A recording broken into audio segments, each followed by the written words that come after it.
In 1917, a country the size of a continent was ruled by a man who believed God had put him on the throne.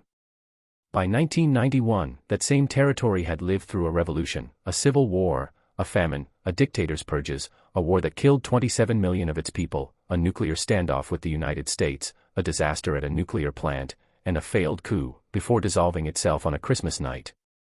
This is the full arc, how the USSR rose in a decade, dominated half the planet for 7, and came apart in 6 years. The cracks started early. In 1905, a failed revolution forced Tsar Nicholas II to grant Russia's first parliament, the Duma, a concession he spent the next decade quietly undermining. Then came World War I. Russia entered in 1914 hopeful. By 1917 it was starving, losing on the front, and out of patience.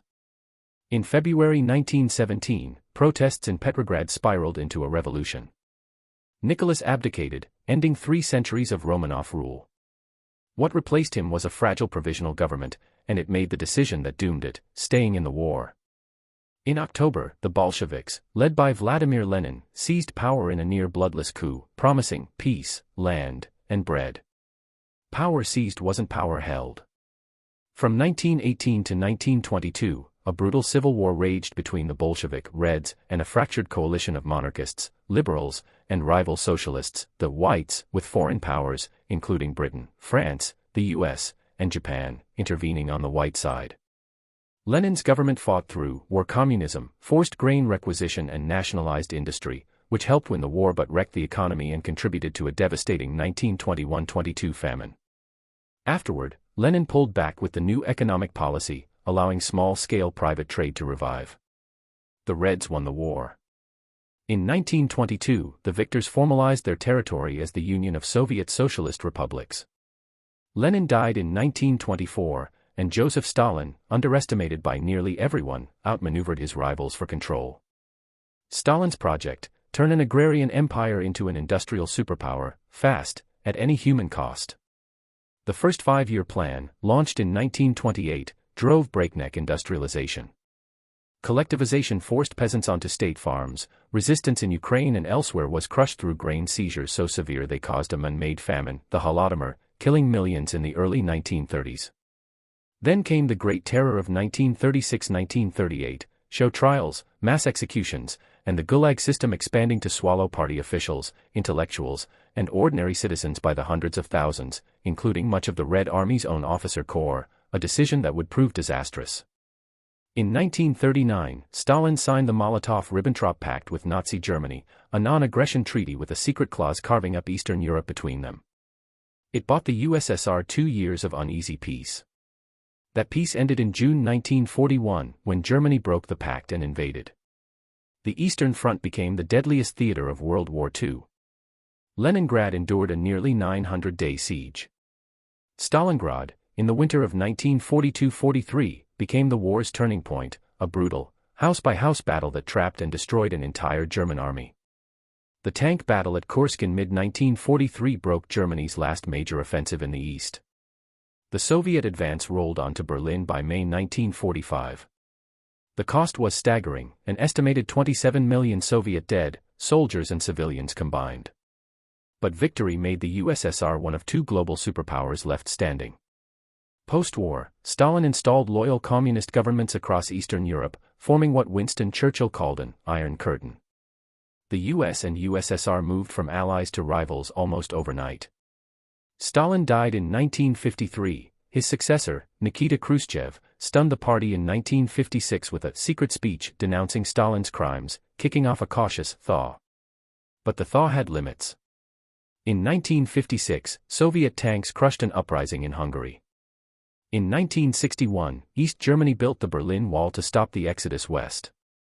And in October 1962, the Cuban Missile Crisis brought the US and USSR closer to nuclear war than at any other point in history. 13 days resolved, barely, through back-channel diplomacy. Amid the tension, the USSR racked up firsts, Sputnik in 1957, the first satellite, Yuri Gagarin in 1961, the first human in space. Soviet prestige soared even as its economy quietly struggled to keep pace. Khrushchev fell in 1964, replaced by Leonid Brezhnev, whose 18-year rule brought stability at the cost of dynamism, historians call it stagnation.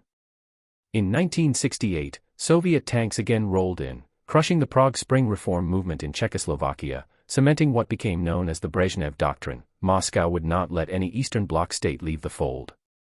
In 1979, the USSR invaded Afghanistan to prop up a faltering communist government, a war that would drag on for a decade, bleed Soviet resources, and become, for many, the USSR's Vietnam.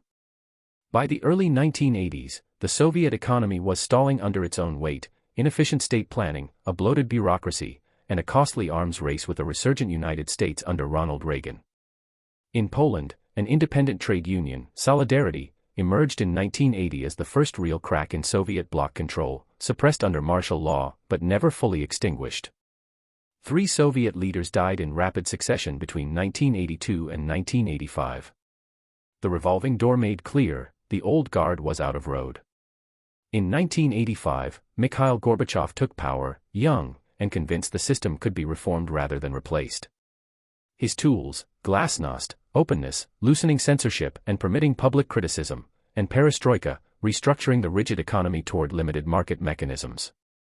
In April 1986, disaster struck at the Chernobyl nuclear plant, an explosion the government initially tried to hide, until radiation detected in Sweden forced the truth out.